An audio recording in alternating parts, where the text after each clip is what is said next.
Number 10, वक्त सबको मिलता है जिंदगी बदलने के लिए, लेकिन जिंदगी दोबारा नहीं मिलती वक्त बदलने के लिए। नंबर 9, ये वक्त की एक आदत बहुत अच्छी है, जैसा भी हो गुजर ही जाता है। नंबर 8, किताबों की अहमियत अपनी जगह जनाब, सबको वही याद रहता है जो वक्त और लोग सिखाते हैं।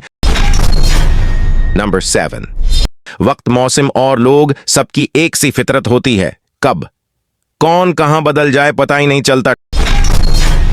नंबर 6, ठीक वक्त पे पिए हुए कड़वे घूंट जिंदगी को मीठा कर देते हैं। नंबर 5, किसी ने वक्त गुजारने के लिए अपना बनाया तो किसी ने अपना बनाकर वक्त गुजार लिया।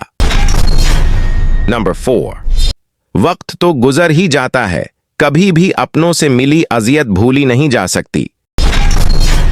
नंबर 3, कुछ लोग घड़ी की तरह होते हैं, जब भी उनकी तरफ देखो अपनी औकात बता देते हैं। नंबर 2, वक्त ने एक ही बात सिखाई है, हर ताल्लुक, रिश्ता नाता तब तक जिंदा है जब तक आप दूसरों के मायार और तौकात पर पूरा उतरते रहें।